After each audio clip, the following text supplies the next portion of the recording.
नमस्कार दोस्तों, मैं सत्येंद्र सर आप सभी का स्वागत करता हूं हमारे YouTube चैनल सत्येंद्र गुरुजी में। दोस्तों, हम आपके लिए रीजनिंग का प्रैक्टिस सेट 6 लाए हैं, जिसमें 12 बढ़िया बढ़िया प्रश्न को शामिल किया गया है, जो आने वाली सभी परीक्षाओं के लिए काफ़ी इंपॉर्टेंट है। इसीलिए आप लोग वीडियो के अंत तक जरूर बने रहिएगा। तो चलिए हम शुरू करते हैं प्रश्न संख्या 1 से।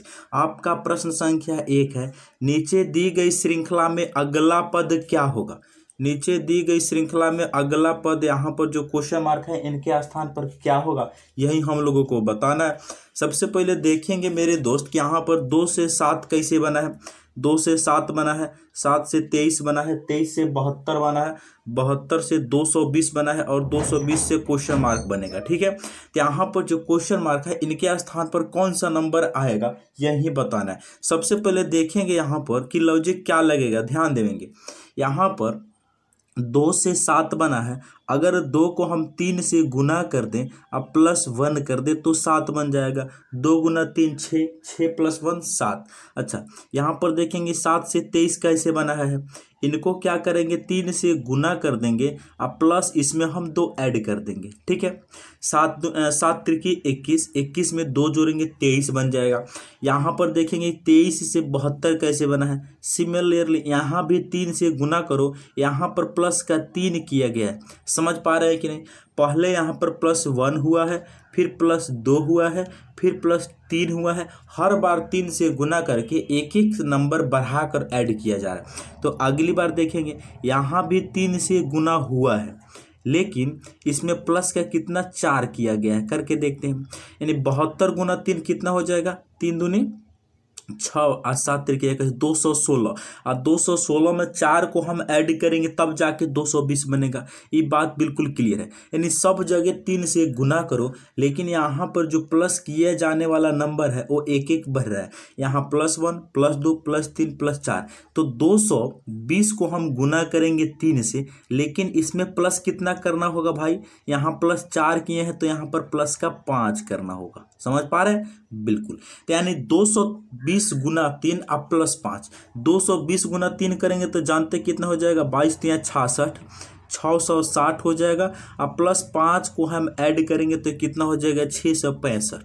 220 गुना 3 +5 हो जाएगा 665, और 665 कौन सा ऑप्शन में दिया है, 665 ऑप्शन नंबर सी में दिया है। तो इस क्वेश्चन का राइट आंसर ऑप्शन सी हो जाएगा। ठीक है दोस्त, तो उम्मीद है कि आपको ये क्वेश्चन जरूर समझ में आया होगा। ठीक है मेरे प्यारे साथियों, अब हम लोग बढ़ेंगे अगले क्वेश्चन की तरफ। चलिए, अगला सवाल है, इस पासे में 2 बिंदु के विपरीत कितने बिंदु होंगे। बहुत इंपॉर्टेंट क्वेश्चन है मेरे दोस्त। मैं आपको एक बात बताता हूं, जब भी डाइस का क्वेश्चन दिया जाए और हम लोगों से पूछा है कि इसमें 2 बिंदु के विपरीत कितने बिंदु होंगे, तो उसमें क्या करेंगे, यानी जब भी डाइस के 1 से ज़्यादा आकृति दी जाए, जैसे यहाँ पर 4 आकृति दिया है, या 2 दे दे या 3 दे दे या 4 दे दो, हम क्या करेंगे, किसी भी 2 आकृति में 1 कॉमन ट्रिक लगा लो। किसी भी 2 आकृति 1 कॉमन ट्रिक लगा लो। यहाँ बोला है 2 बिंदु के विपरीत पूछा है, 1 कॉमन ट्रिक लगाओगे सारा आंसर आराम से निकल जाएगा। यहाँ पर मेरे दोस्त हम देखेंगे, जैसे कि देखो, किसी भी 2 आकृति को उठा लीजिए, बात खत्म है। जैसे अगर हम फर्स्ट आकृति और सेकंड आकृति को उठा लेते हैं, इन दोनों आकृति को लेते हैं, तो यहाँ पर देखेंगे कुछ कॉमन दिख रहा है, बिल्कुल। यहाँ पर 5 कॉमन है, यहाँ पर 5 बिंदियां है, यहाँ पर भी 5 बिंदियां। समझ पा रहे हैं।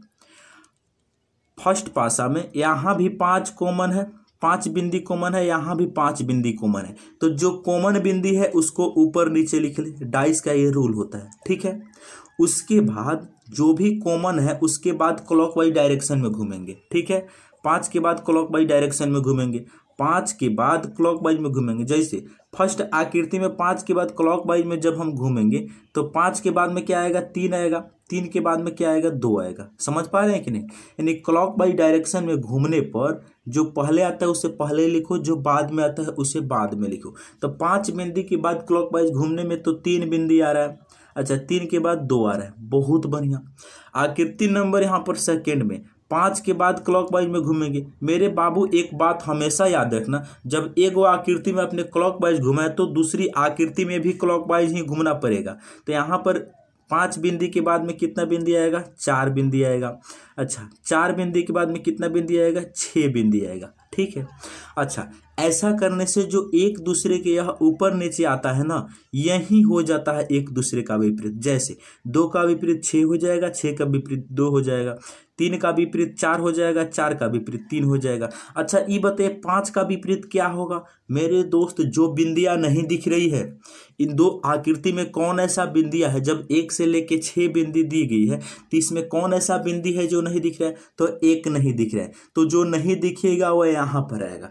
तो 1 का विपरीत 5 होगा, या 5 का विपरीत 6 होगा, 3 का विपरीत 4, 4 का विपरीत 3, 2 का विपरीत 6, 6 का विपरीत 2। लेकिन हम लोगों से क्वेश्चन में क्या पूछा गया है, 2 बिंदु के विपरीत बताना है। तो 2 बिंदु का विपरीत कितना आ गया है, 6 आ गया है। 6 ऑप्शन नंबर डी में दिया है। इस प्रश्न का राइट आंसर ऑप्शन डी हो जाएगा।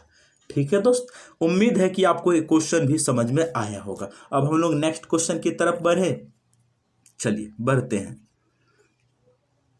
चलिए अगला क्वेश्चन है, इनमें से कौन से 2 चिन्हों को एक दूसरे से प्रतिस्थापित करने से दिया गया समीकरण संतुलित हो सकता है।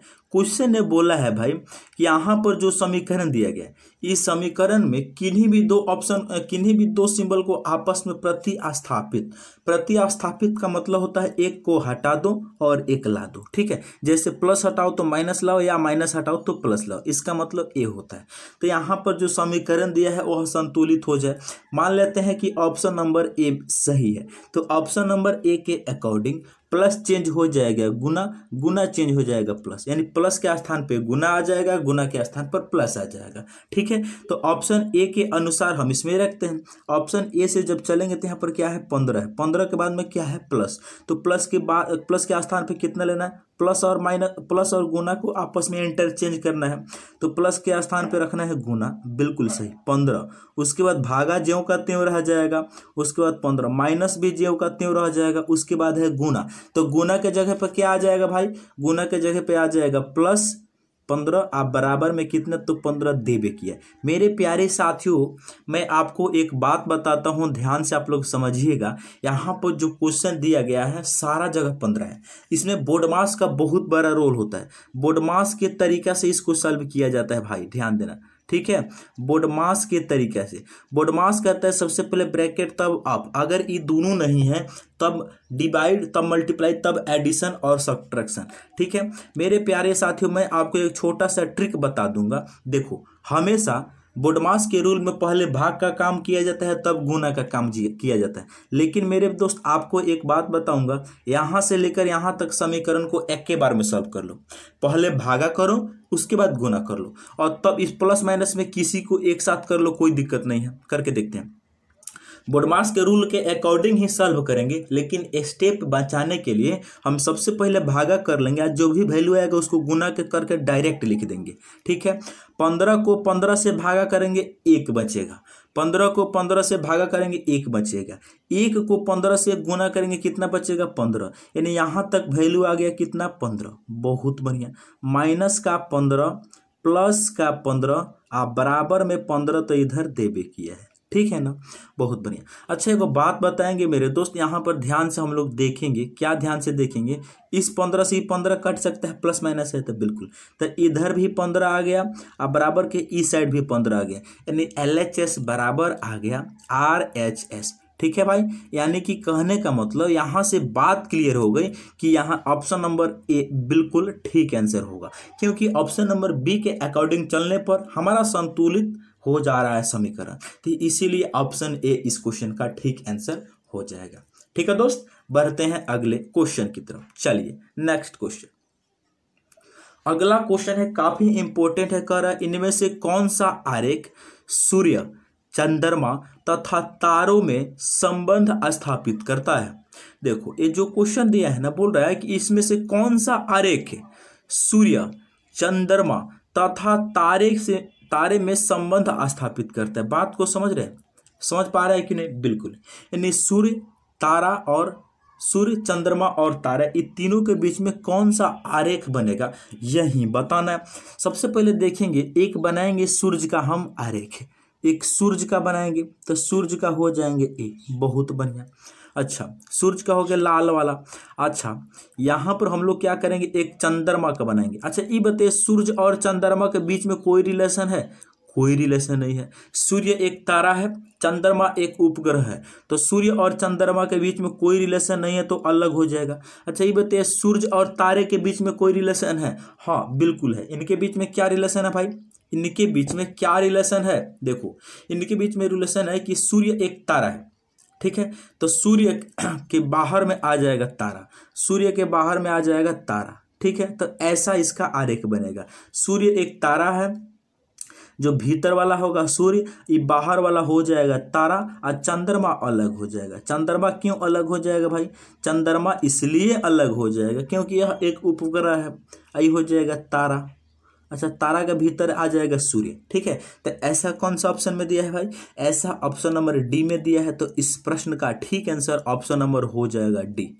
उम्मीद है कि आपको एक क्वेश्चन भी समझ में आया होगा। अब हम लोग अगले क्वेश्चन की ओर बढ़ते हैं, ठीक है ना। चलो, अगला क्वेश्चन है काफी इंपॉर्टेंट डायरेक्शन का क्वेश्चन है, आरआरबी ग्रुप डी परीक्षा 2022 में ही पूछा गया। क्वेश्चन क्या कह रहा है? कह रहा है सोहन का मुख उत्तर पश्चिम दिशा की ओर है, वह 90 डिग्री दक्षिणावर्त, फिर 305 डिग्री वामावर्त और फिर 90 डिग्री दक्षिणावर्त मुड़ता है। तो सोहन का मुख अब किस दिशा की ओर है? बहुत इंपॉर्टेंट प्रश्न है। इसके लिए सबसे पहले डायग्राम बनाना होगा और डायग्राम को समझना होगा, ठीक है। चलो, तो डायग्राम ही बना लेते हैं सबसे पहले हम। देखो, डायरेक्शन का डायग्राम बनाना बड़ा ही आसान है। हम लोग सबसे पहले जब भी पेपर पे डायरेक्शन को बनाते हैं तो इस प्रकार से बनाते हैं, समझ पा रहे हैं? पेपर पे जब भी डायरेक्शन बनाते हैं तो इस प्रकार से बनाते हैं। कैसे?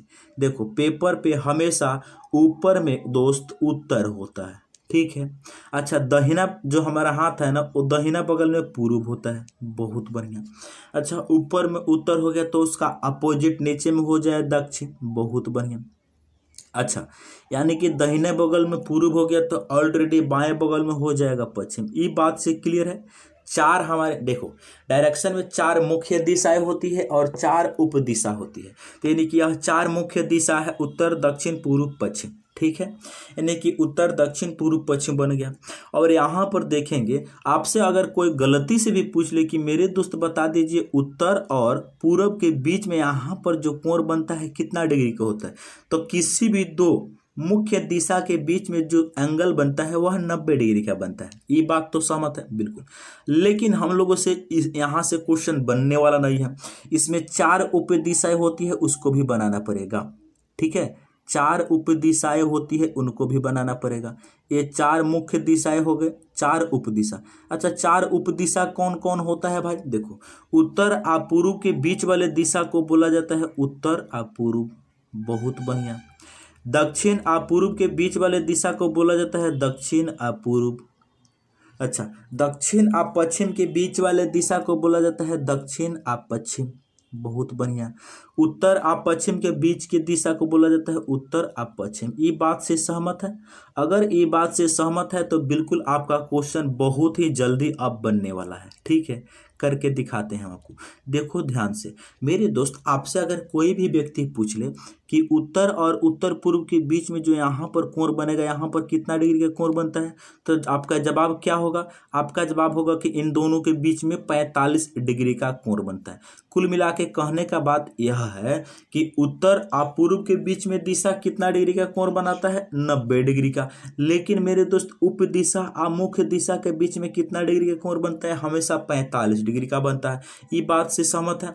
बिल्कुल। अगर ये बात से सहमत है तो इस क्वेश्चन का आंसर आप आराम से निकालेंगे, ठीक है। करके दिखाते हैं। देखो, अब यहाँ पर तुम क्या करना मेरे दोस्त, यहाँ पर आप लोगों का जो क्वेश्चन कह रहा है उस क्वेश्चन को पढ़ो और इसमें अप्लाई करो, आपका आंसर निकाल देगा।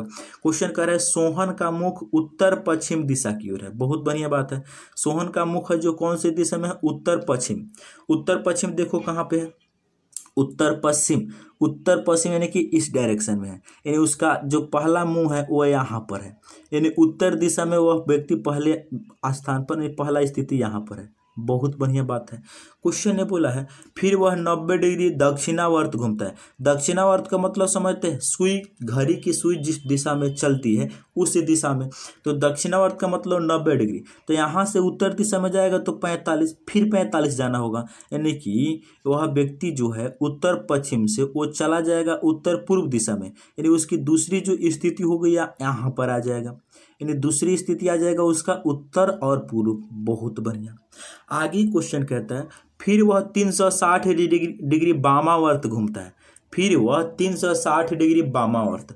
वामावर्त का मतलब क्या होता है? देखो, जिस प्रकार घड़ी चलती है उसके विपरीत दिशा को वामावर्त दिशा कहा जाता है। एग्जाम्पल के तौर पर घड़ी चलती है हमेशा बाएं से दाहिने की तरफ, हाँ इसमें वामावर्त चलना है तो दाहिने से हम बाएं की तरफ चलेंगे। अच्छा, डायरेक्शन में एक आपको ट्रिक बताता हूँ, कहीं भी आप कॉपी पे उसको लिखेंगे।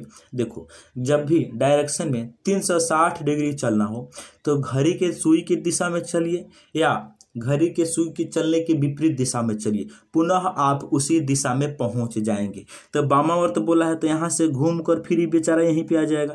तो इसका आखिरी जो स्थिति है, यानी तीसरी बार स्थिति है, फिर से यहीं पे आ जाएगा। क्यों? क्योंकि 360 डिग्री का मतलब आप वह घूम के जहाँ है गोल गोल घूम के वहीं पे आ जाएगा, यानी यहाँ से वो वामावर्त घूम के आएगा फिर यहीं पे चला आएगा। बहुत बढ़िया बात है। अच्छा, फाइनली पूछा गया फिर 90 डिग्री दक्षिणावर्त मुड़ता है। 90 डिग्री दक्षिणावर्त का मतलब बाएं से दाहिने, यानी 90 डिग्री उत्तर पूर्व में है, वह जो 90 डिग्री दाहिने तरफ में आएगा तो यहाँ पर आ जाएगा। चौथा स्थिति में आ जाएगा दक्षिण पूर्व दिशा में। अच्छा, ये बताइए दक्षिण पूर्व दिशा कौन सा ऑप्शन में दिया है? ऑप्शन नंबर सी में दिया है। इस क्वेश्चन का ऑप्शन नंबर सी ठीक आंसर होगा। ठीक है दोस्त, तो उम्मीद है कि आपको एक क्वेश्चन भी समझ में आया होगा। एक बात बताते हैं, अगर एक क्वेश्चन को जिस भाई को भी दिक्कत है इस क्वेश्चन में ना, वो हमसे जरूर कमेंट करके पूछेंगे भैया इसको दोबारा से बताइए। ठीक है, चलिए अब हम लोग बढ़ेंगे 6 नंबर प्रश्न की तरफ। 6 नंबर प्रश्न है निम्नलिखित विकल्पों में से विषम को चुनिए। निम्नलिखित विकल्पों में से विषम को चुनिए। मेरे प्यारे साथी ध्यान से सुनेंगे और समझने का प्रयास करेंगे। क्वेश्चन बोला है निम्नलिखित विकल्पों में से विषम को चुनिए। यहाँ पर 512 है, 625 है, 1296 है, 2401 है। इसमें बताना है विषम कौन है। पहचान पा रहे हैं? बिल्कुल। यहाँ देखेंगे जो 1296 है मेरे दोस्त, किसी नंबर का स्क्वायर है। किसका नंबर का स्क्वायर है भाई? 1296 है। लग रहा है कितना का स्क्वायर है? 32 का स्क्वायर 10 होता है।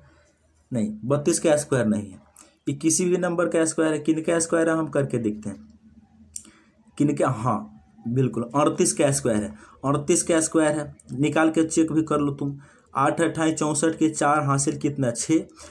3 गुना 8 24, 24 दूनी 48 और 6 52 के 2, नहीं 12 का भी स्क्वायर नहीं, 38 का भी स्क्वायर नहीं है। 38 का भी स्क्वायर नहीं है, तब किन का है भाई?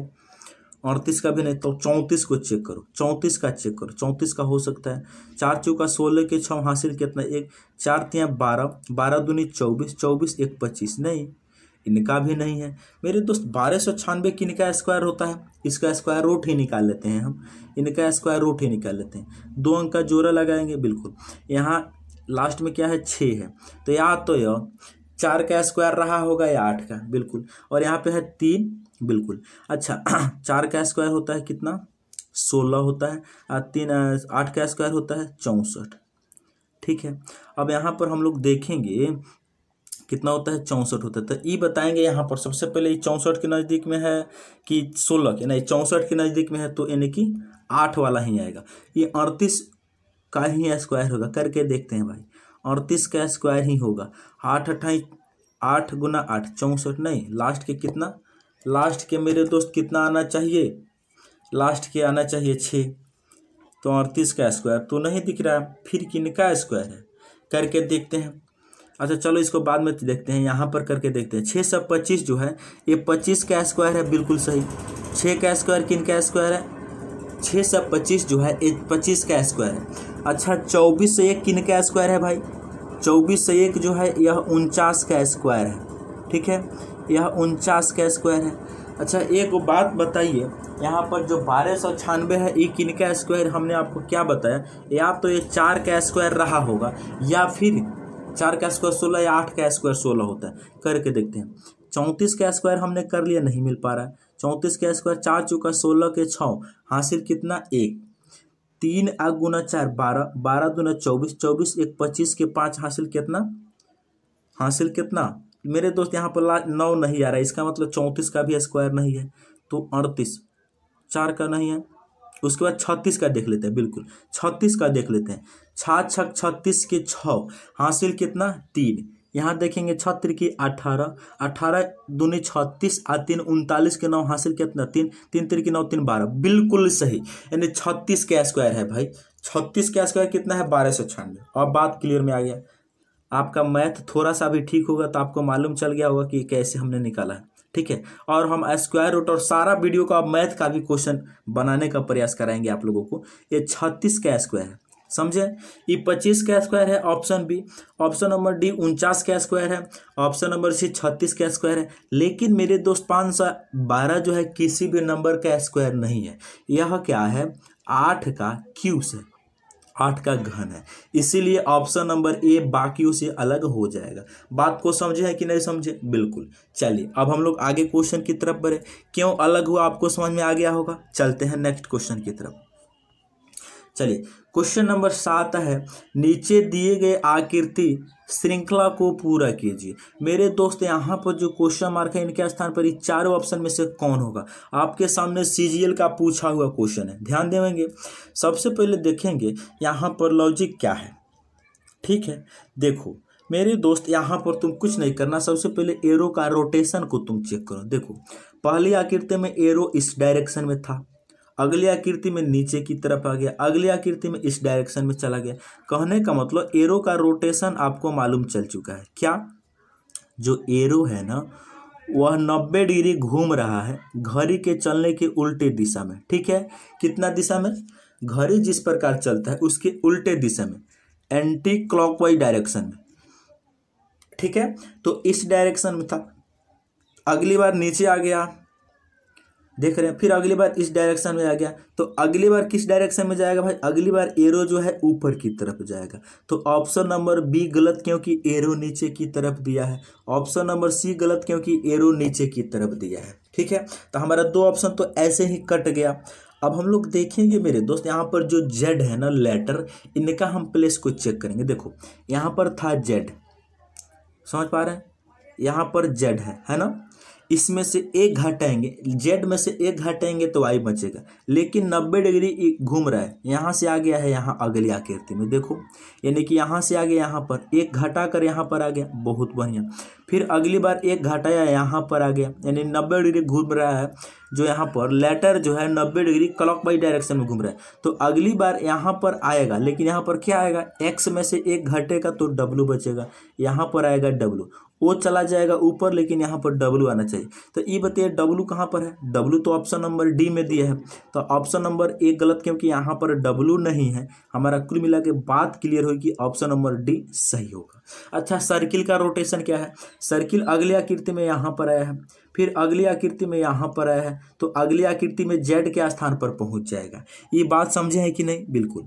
मैं उम्मीद है कि आपको एक क्वेश्चन भी समझ में आ गया होगा। बढ़ते हैं अगले प्रश्न की तरफ। चलिए अगला क्वेश्चन है, नीचे दिए गए विकल्पों में से संबंधित शब्द को चुनिए।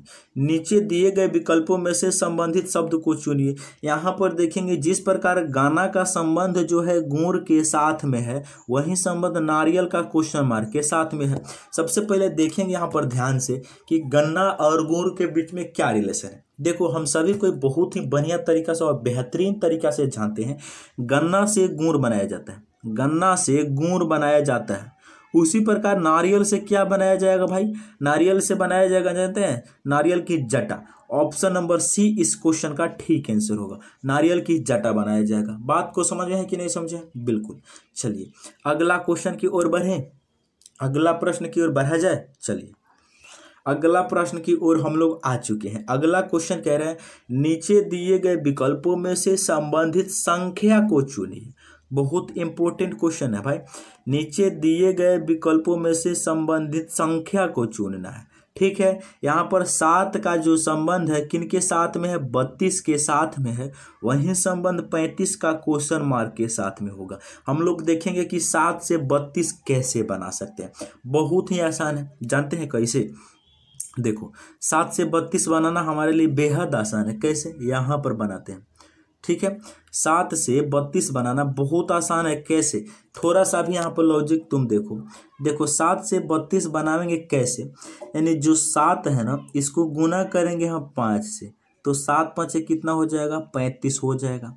लेकिन हम लोगों को 32 चाहिए, तो इसमें से -3 करेंगे तो 32 मिल जाएगा। बिल्कुल सही जवाब। यानी फर्स्ट नंबर को 5 से गुना करके -3 करेंगे तो सेकंड नंबर मिल जाएगा। उसी प्रकार थर्ड नंबर से क्या हो जाएगा, यानी थर्ड नंबर 35 है, तो इस 35 को गुना करेंगे 5 से, तो कितना हो जाएगा, 5 25 के 5 हासिल कितना, 2 5 15 तो 70, 175 हो जाएगा। लेकिन यहाँ पर -3 किए हैं तो यहाँ भी -3 करना होगा, समझ रहे हैं? यहाँ भी -3 करना होगा। 175 में से जब हम 3 को घटाएंगे तो कितना बचेगा, 172 बचेगा। तो इक्वेशन का आंसर ऑप्शन नंबर डी होगा, ठीक है। तो उम्मीद है कि आपको एक क्वेश्चन जरूर समझ में आ गया होगा। अब हम लोग नेक्स्ट क्वेश्चन की ओर चलते हैं। चलिए, अगला क्वेश्चन कोडिंग डिकोडिंग रेलवे का क्वेश्चन है मेरे दोस्त, हम अपने मन से नहीं लाए हैं। क्वेश्चन है, यदि EAAR का कोड 235 है, TEAK इनका कोड 7238 है, तो KARATE का कोड क्या होगा? मेरे दोस्त कुछ नहीं करना, यहाँ पर बहुत लाजवाब सा क्वेश्चन है, ध्यान से देखेंगे। जैसे यहाँ पर कराटा है ना, इनको हम लिख लेते हैं यहाँ पर, जैसे K, उसके बाद में A है, उसके बाद में R है, उसके बाद में A है, उसके बाद में T है, उसके बाद में E है। इनका कोड क्या होगा? मेरे दोस्त यहाँ पर देखेंगे, कुछ नहीं, लॉजिक ही कुछ नहीं, एक कॉमन कोडिंग का क्वेश्चन है। कॉमन कोडिंग का क्वेश्चन समझते हैं। E का कोड 2 है, A का कोड 3 है, R का कोड 5 है। समझ रहे हैं? हमने इसको कैसे डिसाइड कर लिया कि कॉमन कोडिंग का क्वेश्चन है? देखो यहाँ पर E का कोड क्या है, 2, A का कोड क्या है, 3, R का कोड क्या है, 5। कहने का मतलब E के स्थान पर 2 है, A के स्थान पर 3 है, R के स्थान पर 5 है। करके दिखाते हैं। ऐसे हमने मालूम चल, जैसे T का कोड यहाँ पर 7 दिया है, E का कोड यहाँ भी 2 है, E का कोड यहाँ भी 2 है, A का कोड यहाँ भी 3 है, A का कोड यहाँ भी 3 है, K का कोड यहाँ भी 8 है। अब यहाँ से डिसाइड हो गया कि K का कोड क्या है भाई, K का कोड है 8। अब यहाँ पर जो कराटा लिखा है इनको हम कोड लिख लेंगे। K का कोड ऊपर में क्या दिया है, तो K का कोड 8 दिया है तो 8 आ जाएगा। A का कोड क्या है, A का कोड 3 दिया है तो 3 आ जाएगा। बिल्कुल सही कहा आपने। R का कोड क्या है, R का कोड क्या है मेरे दोस्त, R का कोड है यहाँ पर देखेंगे 5, तो R के स्थान पर आ जाएगा 5। A के स्थान पर क्या है, 2 है तो फिर से आ जाएगा 2। T के स्थान पर क्या है, T के स्थान पर 7 है, देखो यहाँ से T के स्थान पर 7 है तो 7 आ जाएगा। E के स्थान पर क्या है, E के स्थान पर है 2 तो 2 आ जाएगा। तो इक्वेशन का आंसर क्या होगा, 83 52 72, 83 52 72, 83 52 72। ओहो नहीं नहीं नहीं नहीं नहीं, यहाँ पर मिस्टेक हुआ है, यहाँ पर मिस्टेक हुआ है। देखो यहाँ पर मिस्टेक हुआ है, देखो ध्यान से, यहाँ भी 3 होगा। जानते हैं क्यों? ए का कोड क्या है भाई, ए का कोड 3 है, ए का कोड 3 है। अच्छा, टी का कोड 7, ई का कोड है 2, तो 83 53 72 होगा। 83 53 72 ऑप्शन नंबर डी में दिया है, तो इस प्रश्न का राइट आंसर ऑप्शन डी होगा। ठीक है, 83 53 72 ऑप्शन नंबर डी। उम्मीद है कि आपको एक क्वेश्चन जरूर समझ में आया होगा। कोडिंग क्वेश्चन का कॉमन कोडिंग का क्वेश्चन है। ई का कोड है 2, ए का कोड है 3, आर का कोड है 5। बस इसी को देखकर इसमें भर देना है, कुछ है थोड़ा भी एक्स्ट्रा नहीं है कुछ भी। आगे बढ़ा जाए, चलिए 11 नंबर क्वेश्चन क्या आता है, विलुप्त संख्या ज्ञात कीजिए। विलुप्त संख्या ज्ञात करना, ठीक है। जैसे ये फर्स्ट आकृति है ना, इसके बीच में यहाँ पर 10 कैसे है, बस इसी को जांचेंगे। उसी प्रकार यहाँ पर थर्ड आकृति में हम आराम से निकाल सकते हैं। करके दिखाते हैं मेरे दोस्त, ध्यान से देखेंगे। यानी कि 10 कैसे बना होगा, देखो यहाँ पर जो नंबर दिया इन सभी नंबर को आपस में ऐड करो। 2 4 6 6 6 12 12 8 कितना हो जाएगा, सभी को ऐड करके देखो। 2 + 4 + 6 + 8, इन दोनों सभी को ऐड करोगे तो कितना बनेगा भाई, 8 6 14 4 18 और 2 20 बनेगा। अच्छा, इस 20 को हमने 10 में कन्वर्ट कैसे कर सकते हैं, जो यहाँ पर 20 लिखा है इसको 10 में कन्वर्ट करने के लिए हमें 2 से भागा करना होगा, 2 से भागा करेंगे तभी जाके 10 बन पाएगा। समझ पा रहे हैं कि नहीं, बिल्कुल। यानी इन सभी को जब हम एडिशन करेंगे तो कितना बनेगा भाई, 20 बनेगा, और इसको 2 से हम भागा करेंगे तो जाके यहाँ पर कितना बनेगा, 10 बनेगा। ऑलरेडी 10 यहाँ पर दिया है, वही लॉजिक सेकंड में लगा देंगे। सेकंड में इन सभी को ऐड करेंगे, कितना होगा, 3 अच्छा 9 9 18 18 13 कितना हो जाएगा, 30 हो जाएगा। इस सभी को एडिशन कितना हो गया भाई, सभी का एडिशन हो गया 30। ठीक है, इनको भी 2 से भागा करेंगे हम, तो जब हम 2 से भागा करेंगे तो बिल्कुल 15 बनेगा। ऑलरेडी बीच में 15 दिया गया है, वही लॉजिक लगेगा थर्ड आकृति में। इस आकृति में सेम लॉजिक लग जाएगा। यहाँ 4 8 12 12 12 24 24 16 कितना हो जाएगा, 40। ऐड कर दो सबको, सबका ऐड कर दो, 4 प्लस सबका ऐड करो भाई सब किसी का। 4 प्लस कितना है, 8 प्लस 12 प्लस 16, इन सभी को ऐड करो, कितना हो पा रहा है। ठीक है, इन सभी को ऐड करो, 4 प्लस 8 12 12 24 16 कितना हो जाएगा भाई, 40 हो जाएगा। इन सभी का एडिशन हो जाएगा कितना, 40 हो जाएगा। समझ पा रहे हैं, बिल्कुल। 40 का आधा कर देंगे कितना हो जाएगा, 20 हो जाएगा। तो क्वेश्चन मार्क के स्थान पर कितना हो जाएगा भाई, 20 हो जाएगा। ठीक है, तो उम्मीद है कि आपको एक क्वेश्चन जरूर समझ में आया होगा। और 20 को किस ऑप्शन में रखा है भाई, ऑप्शन नंबर ए में रखा है। तो इस प्रश्न का राइट आंसर ऑप्शन ए होगा सही। ठीक है, अब हम लोग बढ़ेंगे लास्ट क्वेश्चन और फास्ट क्वेश्चन। देखो क्वेश्चन नंबर 12 दिए है, दिए गए आकृति का दर्पण प्रतिबिंब क्या होगा। मेरे प्यारे साथियों, मैं आपको एक बात बताता हूं, दर्पण प्रतिबिंब में हमेशा होगा क्या। देखो आपका एक लॉजिक बता देता हूं, दर्पण प्रतिबिंब में ऊपर और नीचे चेंज नहीं होता है, यानी ऊपर और नीचे सेम रहता है। ठीक है, लेकिन दर्पण प्रतिबिंब में दायां और बायां आपस में चेंज हो जाता है। ठीक है, ये पहला तरीका हो गया। दूसरा तरीका हो गया क्या कि जो चीज दर्पण से जितना नजदीक होता है उसका प्रतिबिंब उतना ही नजदीक बनता है, जो चीज दर्पण से जितना दूर होता है उसका प्रतिबिंब उतना ही दूर बनता है। जैसे यानी कि इसका कैसा बनेगा आकृति उद्यान से आपको मैं बताता हूं। ठीक है, जैसे देखेंगे यहाँ पर देखेंगे, हमने आपको बोला है कि ऊपर और नीचे चेंज नहीं होता है, तो ऊपर जो है वही ऊपर आएगा, नीचे जो है वही नीचे आएगा। समझ रहे हैं, तो ऊपर सर्किल ऐसे है तो ऐसे ही रहेगा, नीचे ऐसे है तो ऐसे ही रहेगा। अब देखो ऑप्शन नंबर ए गलत, क्योंकि यहाँ पर सर्किल का जो टुकड़ा है उल्टा बना दिया है। अच्छा, ऑप्शन नंबर डी गलत, क्योंकि यहाँ पर उल्टा बना दिया है। समझ देख रहे हैं। अच्छा, हमारे पास ऑप्शन बी और ऑप्शन सी कुछ मैच कर रहा है। अब हम लोग देखेंगे, यह दर्पण से नज़दीक है तो यह नज़दीक बनेगा, यानी इस प्रकार से बनेगा। ये वाला जो है दूर है तो यहाँ पर चलाएगा, ये बन जाएगा इस प्रकार से। ऐसा देखो कौन सा ऑप्शन में दिया, ऑप्शन नंबर सी में गलत, क्योंकि इसको उल्टा ही बना दिया है। देख रहे हैं, इसको उल्टा ही बना दिया है, इसीलिए हमारा ऑप्शन नंबर बी इस प्रश्न का ठीक आंसर हो जाएगा। ठीक है दोस्त, चलिए। तो मैं उम्मीद करता हूं कि आप लोग सारे प्रश्न को बहुत ही बढ़िया तरीका से समझ गए होंगे। यदि आप हमारे चैनल पर पहली बार आए हैं तो चैनल को जरूर सब्सक्राइब करें और अपने दोस्तों के पास शेयर करें। मिलते हैं नेक्स्ट वीडियो में।